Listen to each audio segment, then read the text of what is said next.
आज तक रेडियो सुनता है सारा जहां।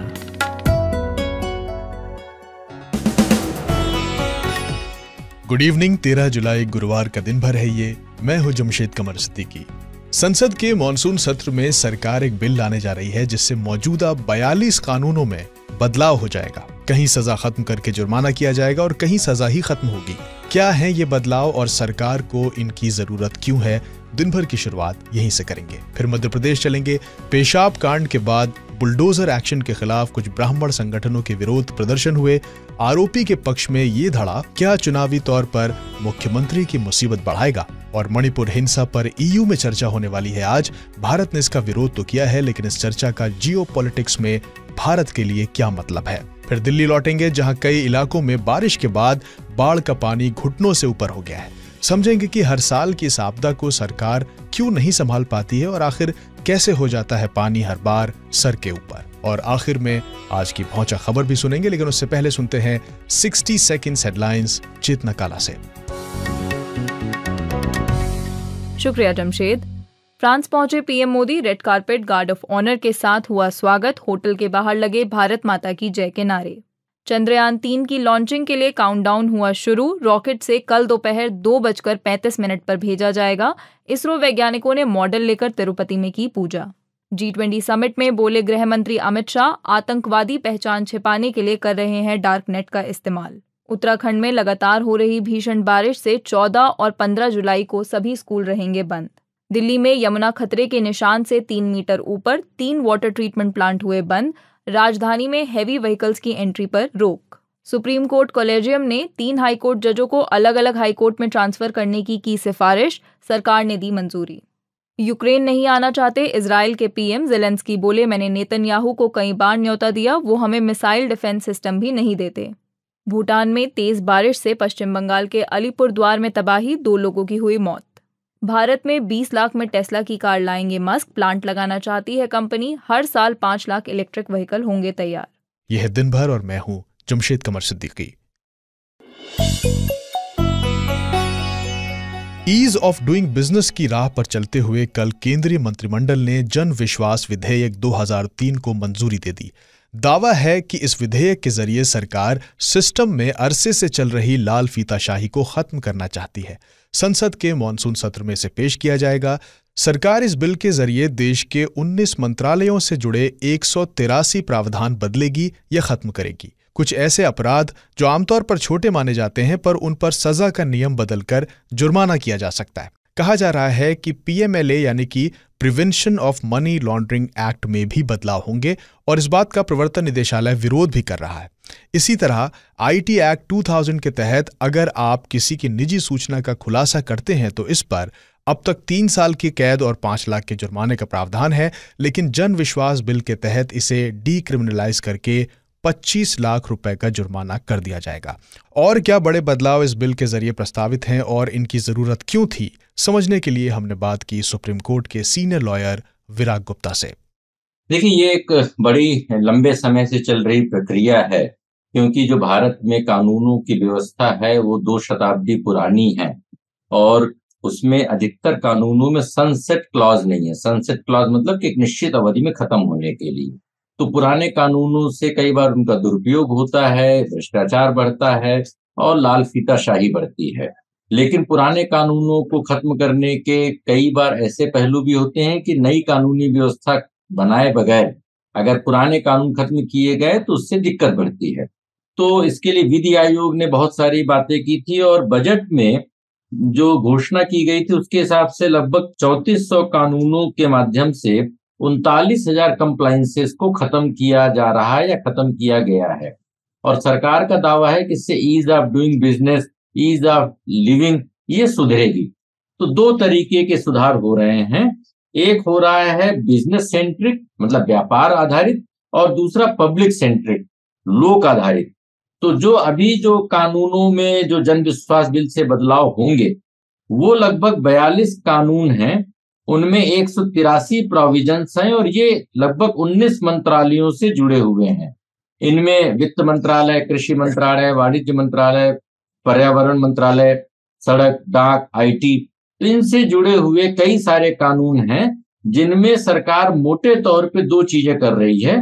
पहला कि वो जो सजा के कानूनों को खत्म करके जुर्माने को बढ़ा रही है, और दूसरा एडजुडिकेटिंग अथॉरिटीज का प्रोविजन किया गया है स्पेशली एनवायरमेंट प्रोटेक्शन कानून के बारे में, जिससे कि जुर्माने का सही तरीके से आकलन हो सके। विराग, ये बताइए कि जैसे ईडी पीएमएलए में होने वाले बदलावों का विरोध कर रहा है, जो ये कहा जा रहा है, तो एक दावा ये भी है कि ये सिर्फ बड़ी कंपनियों को अपराध करके बचने का रास्ता दे रहा है।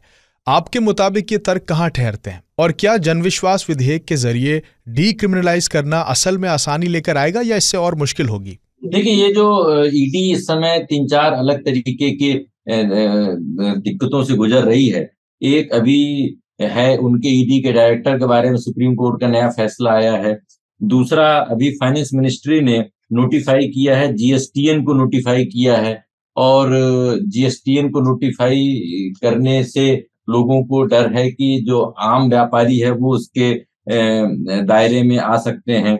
और जो जन विश्वास में है वो पीएमएलए कानून के सेक्शन 4 को, उसमें बदलाव की बात की जा रही है, जिसमें मनी लॉन्ड्रिंग के लिए 3 साल तक की सजा की बात है। तो ऐसा नहीं कि पूरा पीएमएलए कानून ही रद्द होने की बात हो रही है।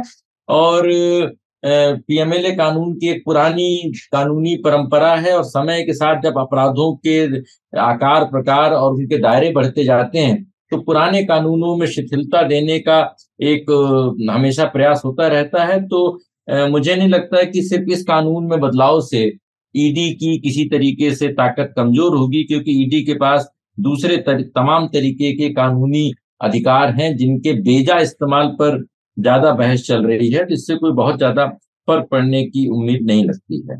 इसमें कुछ ऐसे कानून हैं जैसे कि प्लेटफॉर्म पे भीख मांगना, और उसमें अगर भीख मांगने के पकड़े जाने पे 6 महीने तक की कैद हो सकती थी, उस कानून को खत्म करने की एक अच्छी व्यवस्था है। इसी तरीके से और भी कई छोटे छोटे जो कानून हैं उनसे पुलिस का हैरेसमेंट बढ़ता है, वो अच्छा है। अब इनमें जो कानून है, इनमें कुछ जैसे पोस्ट ऑफिस से रिलेटेड पोस्ट ऑफिस एक्ट 1898 है, या आईटी एक्ट से रिलेटेड कुछ कानून में, उसमें निजी सूचनाएं लीक करने पर 3 साल का जो कैद का प्रोविजन था उसकी जगह 25 लाख रुपए जुर्माने का प्रोविजन किया जा रहा है। अब उसमें दिक्कत क्या है कि सरकार आईटी एक्ट की जगह नया डिजिटल इंडिया एक्ट लेकर के आ रही है। पोस्ट ऑफिस जो टेलीग्राफ एक्ट वगैरह के बारे में, उसकी जगह पर एक नए कानून की बात चल रही है। तो प्रश्न इस बात का है कि उन्हीं कानूनों में कंप्रिहेंसिव तरीके से प्रोविजंस किए जाएं।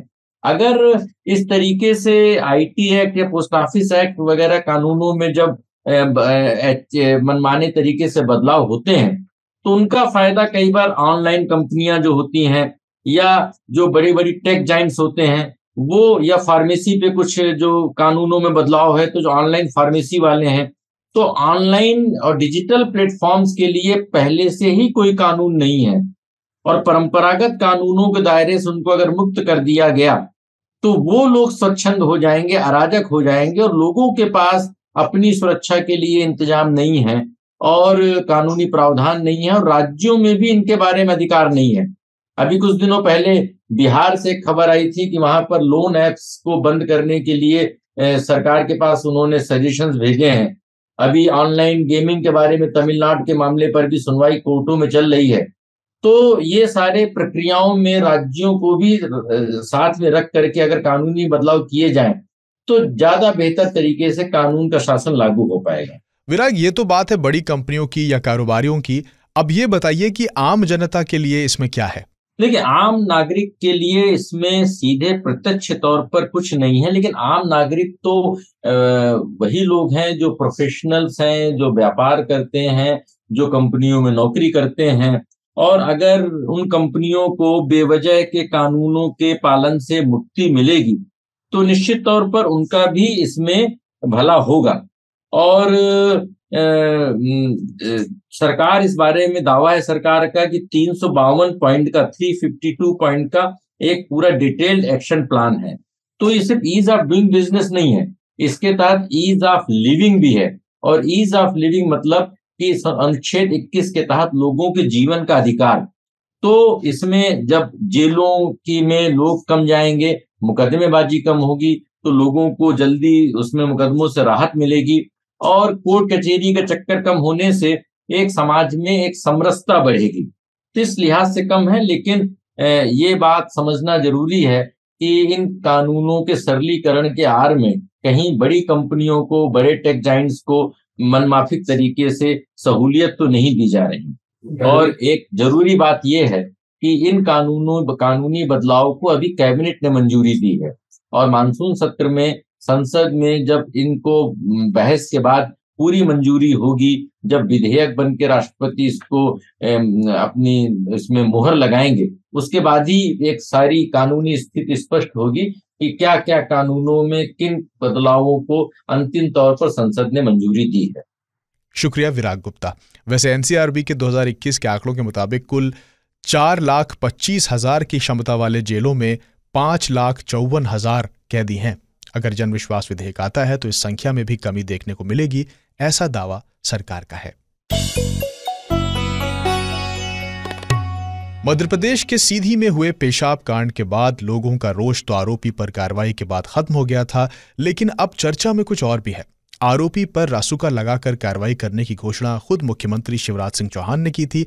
उसके घर पर बुलडोजर का एक्शन भी हुआ था। इसी एक्शन का विरोध अब चर्चा में है। कुछ ब्राह्मण संगठनों ने इस कार्रवाई को एक तरफा बताया। एक संगठन तो आरोपी प्रवेश शुक्ला की आर्थिक मदद के लिए चंदा भी जुटा चुका है। ब्राह्मण समाज नाम के एक संगठन ने कल मुख्यमंत्री शिवराज के नाम पर एक ज्ञापन सौंपकर सीधी के कलेक्टर को सौंपा है, जिसमें मांग की गई है कि प्रवेश शुक्ला से एनएसए हटाकर बुलडोजर कार्रवाई का 10 लाख मुआवजा दिया जाए। मध्य प्रदेश के इसी साल के आखिर में चुनाव है। ऐसे में शिवराज के लिए, बीजेपी के लिए ये प्रदर्शन और इन संगठनों का दिया हुआ टैग कि शिवराज ब्राह्मण विरोधी हैं, ये कितना गंभीर हो सकता है, ये जानने के लिए मैंने बात की मध्य प्रदेश की राजनीति पर नजर रखने वाले सीनियर जर्नलिस्ट मिलिंद घटवई से। ब्राह्मण की संख्या मध्य प्रदेश में करीब 4% के आसपास है। उनकी संख्या आदिवासी जैसे 21% उतने नंबर में नहीं है। पर ये घटना जहाँ हुई है सीधी, रीवा, सतना, वहाँ पे ब्राह्मण समाज की संख्या काफी सब्सटेंशियल है। जो कम्युनिटी के लीडर्स है, उन्होंने घटना को तो उन्होंने कंडेम किया है। उन्होंने वो प्रवेश शुक्ला को सपोर्ट तो नहीं किया है, पर उनका कहना है कि जिस तरह से मकान गिराया गया, क्योंकि मकान ना तो प्रवेश शुक्ला के नाम पे था, ना प्रवेश शुक्ला ने कोई उसमें पैसा लगाया था, तो उसने जो भी किया उसकी फैमिली को प्रताड़ना झेलनी पड़े। तो इसीलिए जो ब्राह्मण समाज है, उन लोगों ने वहाँ पे बहुत सारी रैलीज निकाली, उन्होंने पैसे इकट्ठा किए हैं। उनका कहना है कि सरकार को आने वाले चुनाव में इसका परिणाम भुगतना पड़ेगा, और उन्होंने कम्युनिटी लेवल पे पैसे इकट्ठा करके जो डिमोलिशन किया है प्रवेश शुक्ला के मकान का, तो वो कम्युनिटी पैसा देगी, और इस तरह से अपना रोष जता रही है कम्युनिटी। एक घटना हुई थी विदिशा में एक पुजारी की बेटी ने आत्महत्या कर ली थी मई में, और उसके सुसाइड नोट में उन्होंने काफी सारे लोगों के नाम लिखे थे। लड़की ने आत्महत्या की, पर कोई कार्यवाही नहीं हुई। उसके बाद में उसके पिता ने करीब 6 हफ्ते बाद उन्होंने भी आत्महत्या कर ली। दोनों ने सुसाइड नोट छोड़े हैं। विदिशा, उसके आसपास भी ब्राह्मणों की संख्या कुछ हद तक है, तो वहां भी जाके एक ब्राह्मण समाज है, वहां कांग्रेस ने भी प्रोटेस्ट किए, पर ब्राह्मण समाज ने ये कहा है कि जैसे आपने सीधी में इनका मकान तोड़ा था प्रवेश शुक्ला का, वैसे ही यहाँ के जो आरोपी है उनके मकान आपने नहीं तोड़े। इस तरह से ब्राह्मण समाज यहाँ भी नाराज है सरकार से। मिलन जी, जो भी इस नैरेटिव को हवा दे रहे हैं, सोशल मीडिया पर भी हमने देखा, वो एक बयान चला रहे हैं आरक्षण पर शिवराज का कि कोई माई का लाल आरक्षण खत्म नहीं कर सकता। बीते कुछ सालों में किस तरह से रहा है शिवराज और बीजेपी का अप्रोच ब्राह्मण वोटर्स को लेके? शिवराज जी का ये जो बयान आप जिक्र कर रहे हैं, वो 2016 का बयान है। उन्होंने एक SC/ST के जो सरकारी कर्मचारी है, उनके एक गैदरिंग को एड्रेस करते उन्होंने ये कहा था कि जब तक मैं हूँ तब तक दुनिया की कोई भी शक्ति ये आरक्षण खत्म नहीं कर सकती, कोई माई का लाल खत्म नहीं कर सकता। उस बयान के बाद में जो सरकारी कर्मचारी है, काफी सारे जो जनरल कैटेगरी के जो कर्मचारी है, उन्होंने एक संस्था बनाई थी सपाक्स नाम से। सपाक्स का मतलब है सामान्य, पिछड़ा और माइनॉरिटीज। केवल इस बयान के बाद में, क्योंकि इस शिवराज जी के इस बयान से जो सरकारी कर्मचारी थे वो काफी आहत हुए थे। सरकार ने केवल रिजर्वेशन तो चालू था ही, इन्होंने नौकरियों में प्रमोशन की भी बात की थी। खैर वो पार्टी चुनाव में तो बहुत कुछ नहीं कर पाई, पर उनको एक काफी बड़े लेवल पे मैसेज गया था उसके कारण कि ये सरकार जो है, एटलीस्ट जो शिवराज सिंह चौहान है, जो खुद ओबीसी वर्ग से आते हैं, कि ये अपर कास्ट के विरोधी है।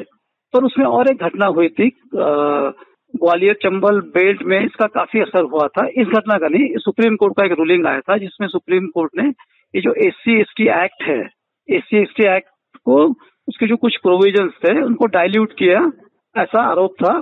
तो इसको लेके जो SC/ST संगठन है, उन लोगों ने वहाँ ग्वालियर चंबल बेल्ट में काफी सारे प्रदर्शन किए थे। तो वहाँ अपर कास्ट और SC/ST उनके बीच में झड़प हुई थी, 7 लोगों की जान गई थी उसमें। बाद में खैर सरकार ने तो वो एक्ट में चेंजेस करके वो उनको सब कुछ ठीक किया था। बट उस रीजन में, ग्वालियर चंबल में, बीजेपी को काफी नुकसान हुआ था पिछली बार, कांग्रेस को ज्यादा सीटें मिली थी। शुक्रिया मिलिंद घटवाई। आज सुबह 6:47 पर प्रधानमंत्री नरेंद्र मोदी ने ट्वीट करके बताया कि वो अपने फ्रांस दौरे के लिए रवाना हो गए हैं। कल बतौर गेस्ट ऑफ ऑनर प्रधानमंत्री फ्रांस के बेस्टिल डे कार्यक्रम में शामिल होंगे। लेकिन इस दौरान यूरोपियन यूनियन से आया एक इनविटेशन सरकार के लिए एक झटके जैसा बन गया। ये इनविटेशन था मणिपुर में भड़की हिंसा पर एक अर्जेंट डिस्कशन का।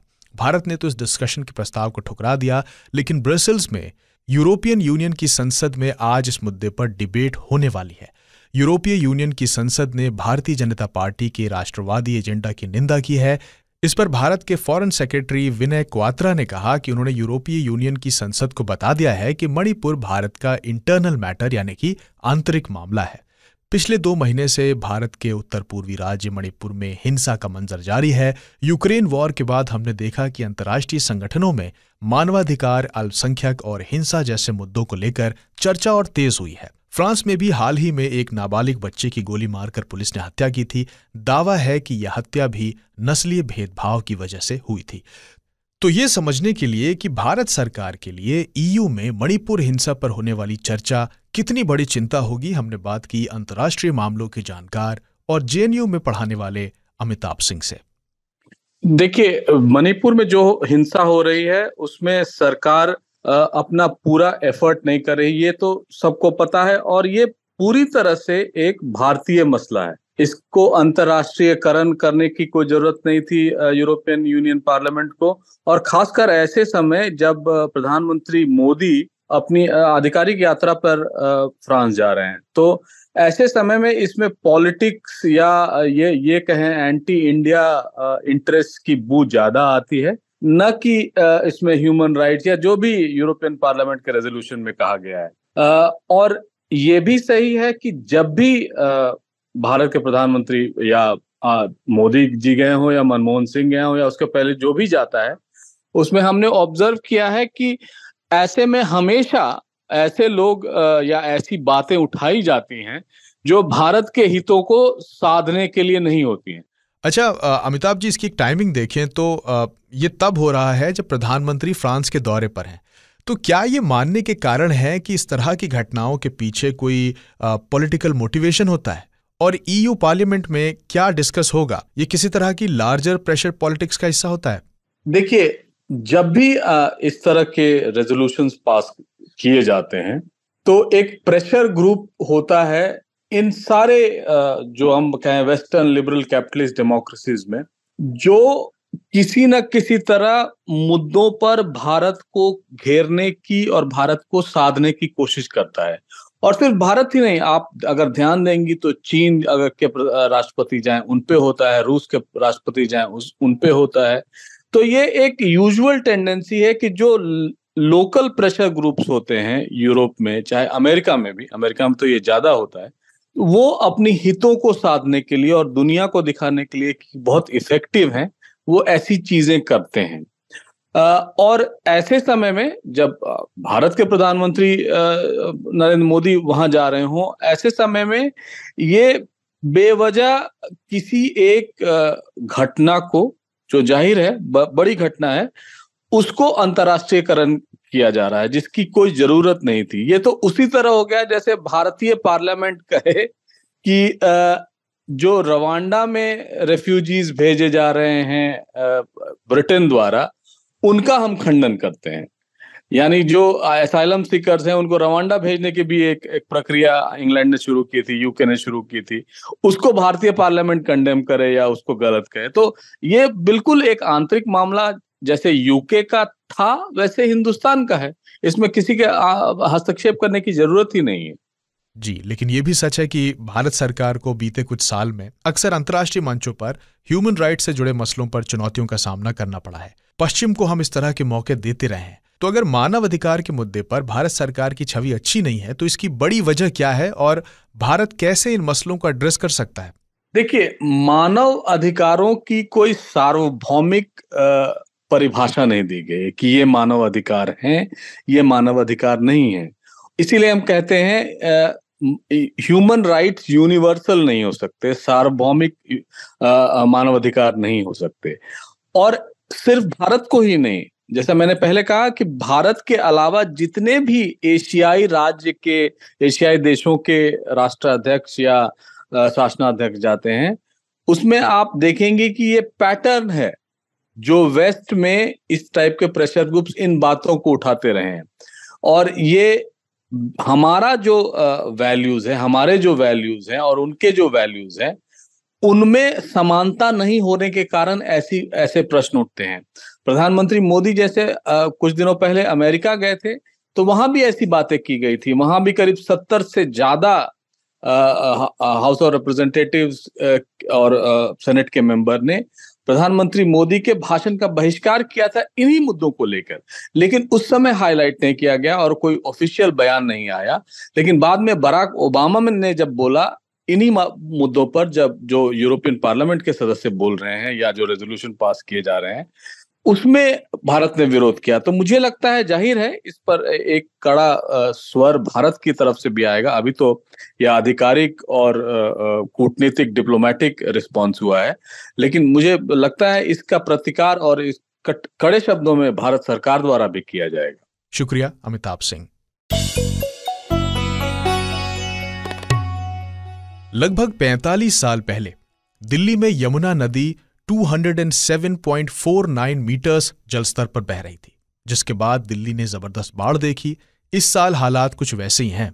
यमुना खतरे का 45 साल पुराना रिकॉर्ड तोड़कर 212.70 मीटर पर पहुंच गई है। बाढ़ का खतरा अब और बढ़ गया है।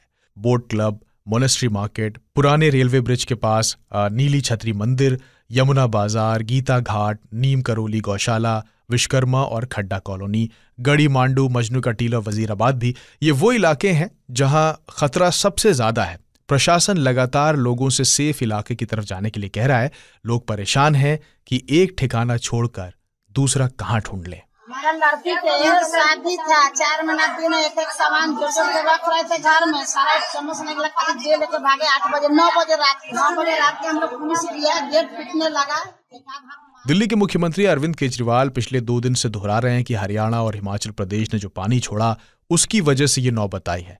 इन्हीं 2 दिनों में दिल्ली के इन इलाकों के हालात और बिगड़ गए और आगे भी राहत कुछ दूर ही दिखाई दे रही है। आज तक रेडियो रिपोर्टर अनीशा माथुर आज पूरे दिन इन्हीं इलाकों में रहीं, तो हमने उनसे बात की और ताजा हालात पूछे। देखिए, दिल्ली में यमुना के तट के आसपास के जितने भी इलाके हैं, चाहे वो सेंट्रल दिल्ली की साइड देखें तो मजनू का टीला से शुरू होकर वजीराबाद, कश्मीरी गेट, राजघाट से लेकर ITO तक पानी भरा हुआ है अच्छे से।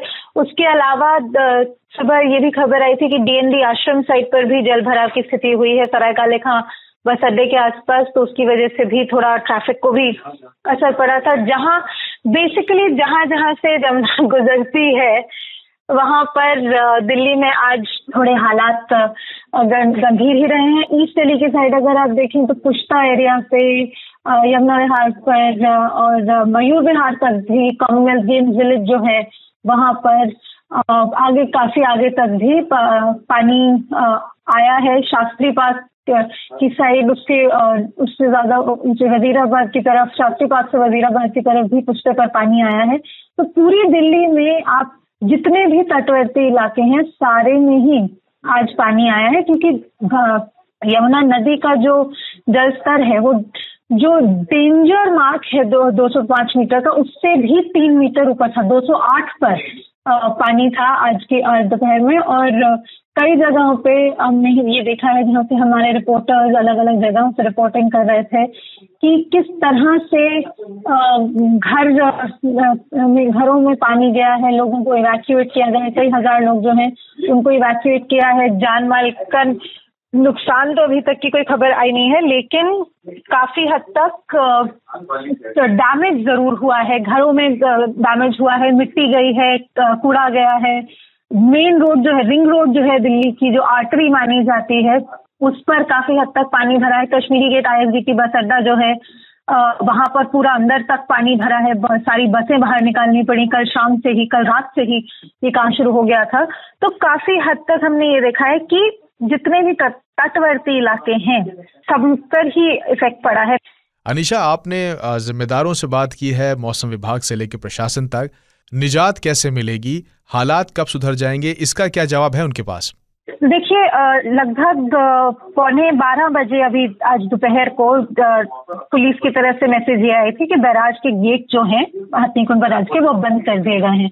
तो आज सुबह 11:30 बजे 11:15 बजे तक जितना पानी वहां से छोड़ा गया है वो अभी भी धीरे धीरे करके दिल्ली आ रहा है। याद रखिएगा, बैराज से पानी आने में भी कुछ घंटे लगते हैं। कल रात से ही जो पानी आना शुरू हुआ है, जल स्तर बढ़ना शुरू हुआ है, उसकी वजह से कल शाम से ही हम देख रहे हैं कि कश्मीरी गेट, ये जो चंदीराम अखाड़ा है, ये मॉनेस्ट्री एरिया है, वहां पर कल शाम से ही पानी भरना शुरू हो गया था। तो फिलहाल अब यही कहा जा रहा है कि अब सिचुएशन बेहतर हो रही है। धीरे धीरे अगले कुछ घंटों में जल स्तर ठीक भी होगा। हमने ये भी देखा कि NDRF हो या दिल्ली की एजेंसियां हो या फिर पुलिस हो, सभी पूरी मुस्तैदी से अपने काम में लगे हुए हैं। बोट्स चलाई गई हैं, जितने तटवर्ती इलाके हैं वहां से लोगों को निकालने के लिए कई सारी बोट्स चलाई गई हैं। उसके अलावा रेस्क्यू ऑपरेशंस के बाद जिन लोगों को हटाया गया तटवर्ती इलाकों के आसपास से, उनके लिए खाने का, रहने का इंतजाम सरकार की तरफ से किया जा रहा है। तो काफी कुछ किया गया है, काफी कुछ अभी होना है। लेकिन दिल्ली में इस वक्त अभी शाम 5 बजे तक भी 208.65 मीटर पे पानी था। तो मतलब अभी भी खतरे का जो मार्क है उससे कहीं ऊपर तक था। और उसकी वजह से दिल्ली के जो सारे मेन इलाके हैं, बहुत सारी जगहों पर बहुत ज्यादा जलभराव भी हुआ। और उस जलभराव की वजह से, क्योंकि रिंग रोड रुक गई, इसलिए दिल्ली के कई इलाकों में आज ट्रैफिक जैम्स भी बहुत बुरी तरह से देखने को मिले हैं सुबह से ही। बहुत बहुत शुक्रिया बात करने के लिए अनीशा माथुर। और अब बारी है भौचक की, लेकर आ गए हैं गर्वित श्रीवास्तव।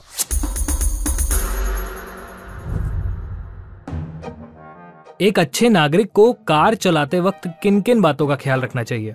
यही ना कि ओवर स्पीडिंग ना करें, सीट बेल्ट लगाएं, ओवरटेक सही साइड से करें, गलत पार्किंग ना करें, वगैरह वगैरह। लेकिन सोचिए कि ये सब करने के बाद भी आपके घर पर एक चालान आए और उसमें आपकी कार का नंबर भी हो और कहा जाए कि आप फाइन भर दीजिए क्योंकि आपने हेलमेट नहीं लगाया था, तो आपका फर्स्ट रिएक्शन शायद ये होगा, कोई सेंस है इस बात की? ग्रेटर नोएडा में रहने वाली एक स्कूल टीचर हैं शैलजा चौधरी। 7 जुलाई को उनके पास ट्रैफिक पुलिस का एक मैसेज आया। मैसेज में लिखा तो था कि 27 जून की सुबह 8:29 पर, मतलब डिटेलिंग देख रहे हैं आपको ग्रेटर नोएडा के होशियारपुर के पास इस वाहन नंबर से कहीं जाते हुए देखा गया। वाहन नंबर भी शैलजा जी की कार का ही था। गौतम बुद्ध नगर ट्रैफिक पुलिस की तरफ से आगे कहा गया है कि आप बिना हेलमेट के वाहन चला रही थी, जो कि अच्छी बात नहीं है। ट्रैफिक नियमों का उल्लंघन करने पर आप पर 1000 रुपए का फाइन लगाया जाता है। यही नहीं, अभी और भी है। कहा गया कि चालान में लिखी ड्यू डेट से पहले पहले नोएडा सेक्टर 14A में यातायात नियंत्रण कक्ष कार्यालय आए। यदि आप ऐसा नहीं करती तो आपके खिलाफ कानूनी कार्रवाई होगी। शैलजा जी को यह भी शिकायत है कि एक तो कार के अंदर हेलमेट ना लगाने का चालान कट गया है, ऊपर से उन्हें उनके घर से 35 किलोमीटर दूर बुलाया गया है। उन्होंने ट्रैफिक पुलिस पर अपनी नाराजगी जाहिर करते हुए लिखा कि जब चालान मिला तो पहले तो मुझे लगा कि शायद मेरे घर आए किसी रिश्तेदार ने चुपके से मेरी कार निकालकर ट्रैफिक नियम को वायलेट किया है, लेकिन जब मैंने उसमें ये लिखा देखा कि आप हेलमेट नहीं लगाए थी तो मैं चौंक गई। पुलिस की तरफ से इस मामले में अभी कोई बयान नहीं आया है, लेकिन हम शैलजा जी को बस इतना सुझाव देना चाहते हैं कि जब वो चालान भरने ट्रैफिक पुलिस के दफ्तर अपनी कार से जाएं तो अपने साथ अपने 2 दोस्तों को न ले जाएं। कहीं ऐसा ना हो लौट कर घर आए तो ट्रिपलिंग का नया चालान उन्हें थमा दिया जाए। गर्वित, आज तक रेडियो। तो यहीं तक था आज का दिन भर, लेकिन खबरों के अलावा अगर आप कहानियों के भी शौकीन हैं तो सुनिए आज तक रेडियो पर मेरा खास शो स्टोरी बॉक्स, जिसमें मैं आपको सुनाता हूं इंसानी रिश्तों की खूबसूरत लेकिन पेचीदा कहानियां। इस शो को आप आज तक रेडियो के बाकी शोज की तरह आज तक की app, Spotify, Apple podcast, Google podcast, Jio Saavn जैसे सभी ऐप्स पर सुन सकते हैं। बस आपको सर्च करना है STORYBOX बिना स्पेस के, स्टोरी बॉक्स विद जमशेद। आज के दिन भर को प्रोड्यूस किया है चेतना काला ने, साउंड मिक्सिंग की है हमारे साथी सचिन द्विवेदी ने। मेरा नाम है जमशेद कमर सिद्दीकी। सुनते रहिए आज तक रेडियो। नमस्कार।